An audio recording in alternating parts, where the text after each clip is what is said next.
Ho ho ho. Huh? El Goddamn Dorado. Where's all the damn gold?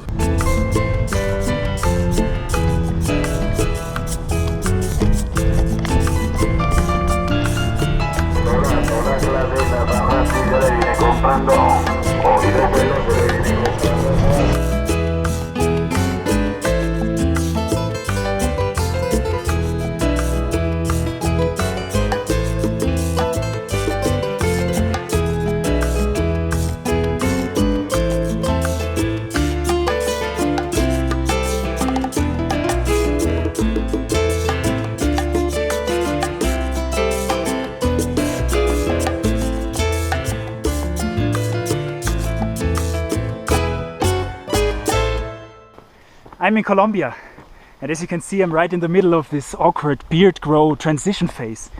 Well, but most importantly, I'm here to tell you guys about El Dorado. I want to find out what's actually real behind the story and explore just how much the myth of El Dorado impacted the course of human history.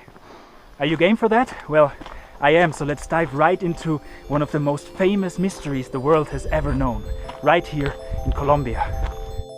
What usually comes to mind when thinking of El Dorado? An ancient gold city lost in the South American rainforest? Watch out for the wild animals! Or if you're a fan of the Uncharted series like me, this thing?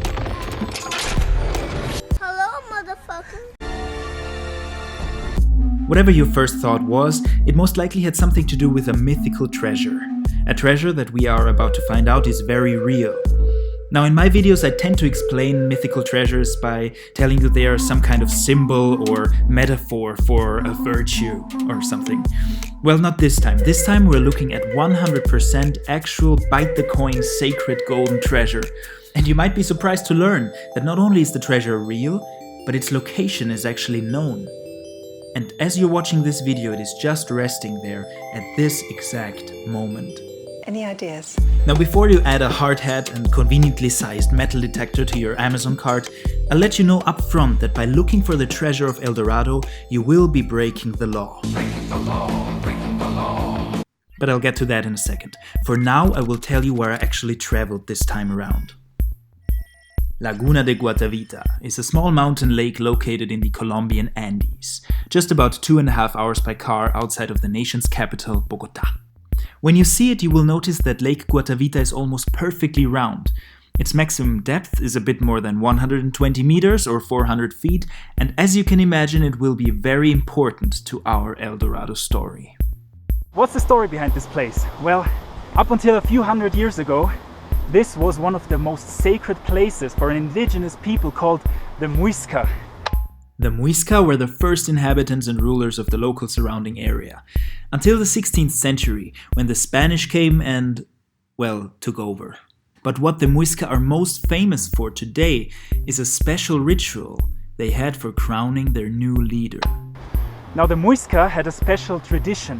Whenever a Muisca king died and his successor would take his place, he would undergo a sacred ritual in which his entire body would be covered with gold dust. And then he would be set upon a raft that was filled with treasures and float out into the center of the laguna. There, all the treasures would be thrown into the lake as sacrifices to the gods.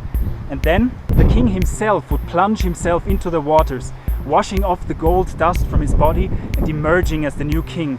Well, the entire Muisca people stood ashore and cheered him on. The treasures used in the ceremony were mostly gold and emerald artifacts, which were thrown into the lake to appease the Muisca's water deities.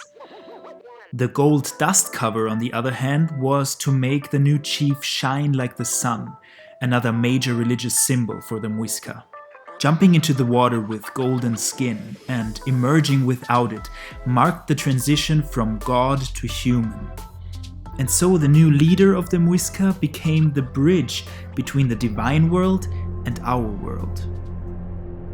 The name given to the new ruler during this ritual was El Dorado, literally meaning the golden one, referring to the gold dust cover on his body.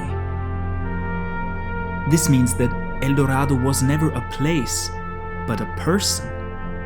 The golden one who was destined to lead the Muisca for years to come. and over generations multiple people came to bear the sacred title.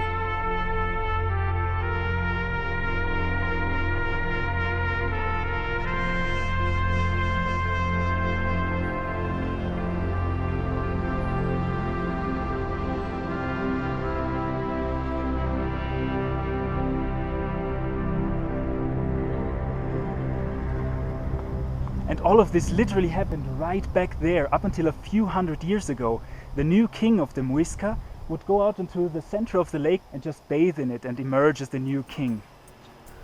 While the ritual was documented throughout the last centuries, it always had a legendary feel to it.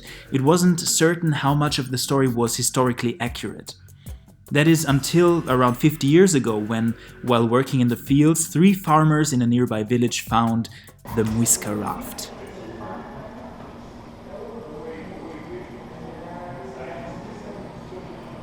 A golden artifact depicting the El Dorado ritual that was handcrafted by the Muisca of the time. The incredible craftsmanship and attention to detail suggested that the scene depicted in this artifact was of great cultural value to the Muisca, and that El Dorado was not just a legend after all.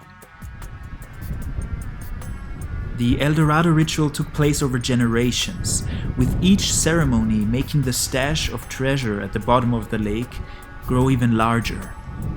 So, we have a lake which we know contains incredibly valuable treasure. Now, The 1, 2, 4, 8, 16, 32, 64. Yes, the $64,000 question. how do we get to it? If your answer was the same as what some people commented on my Lake Toplitz video, then Spanish conquistadors would agree. De acuerdo. Starting with the arrival of the Spanish in Colombia, there were many attempts to drain Lake Guatavita and find its hidden treasure.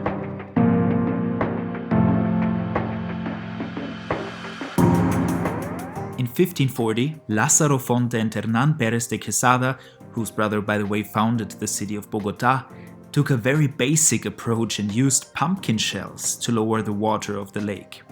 And they managed to lower it to a level where they could retrieve multiple gold artifacts from the lake's shores. The deep waters would remain unexplored, however, but this was only the beginning. In 1562, Antonio de Sepúlveda obtained a royal license to drain Lake Guatavita. With thousands of Indians working under his command, he managed to significantly lower the water level by literally cutting the mountain open. The result of Antonio's effort can still be seen today, with a V-shaped gap splitting the mountainside in half.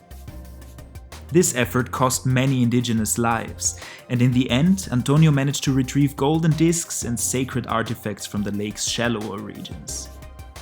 Wanting to go deeper, he planned on draining the lake even more, but ultimately, he died poor and exhausted before he could ever achieve his goal.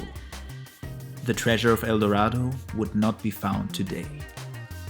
Fast forward to quite recently, in the 1820s, Don Pepe Paris, a friend of independence icon Simón Bolívar, tried to take the effort further and use subterraneous tunnel systems to drain the lake completely. But disaster would soon hit. During construction, the tunnels collapsed, killing most of his Indian workers. Like his predecessors, Don Pepe did not manage to uncover Lake Guatavita's secrets. But the lake would not remain undrainable for much longer.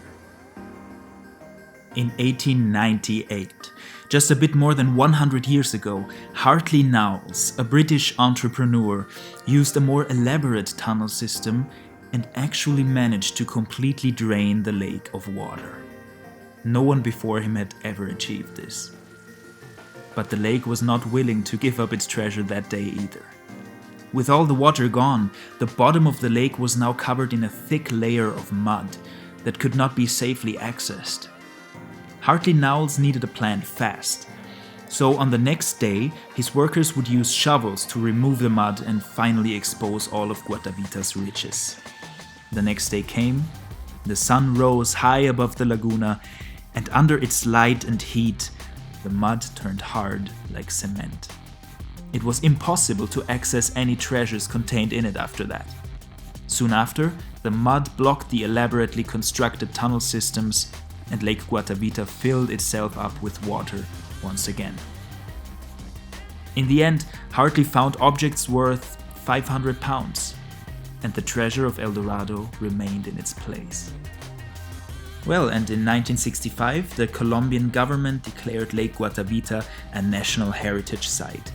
And from this moment on, any and all attempts to drain the lake or dive in it were prohibited.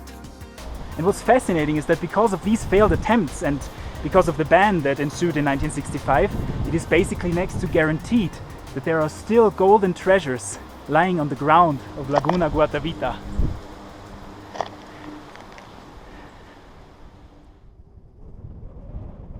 The promise of El Dorado drew Europeans to South America hundreds of years ago. And now, looking over this little lake, it is amazing to think how many people dedicated their lives to uncovering its secrets, which we know are still resting deep below its surface.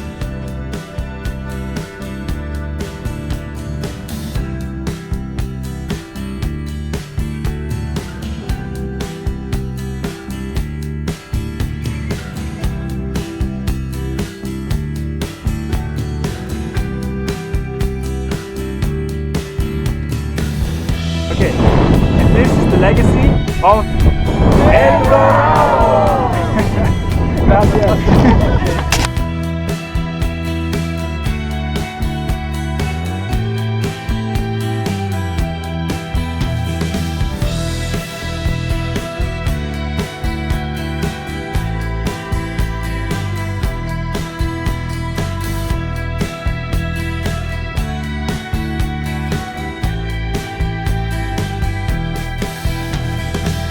Well, wasn't that nice? Oh, there's kind of sweat on my camera. Well, it was nice to learn about that, huh? And now I'm here in the jungle sweating my ass off. But it was a pleasure as always. And I'll see you, all of you, in the next one. Bye bye, have a good one.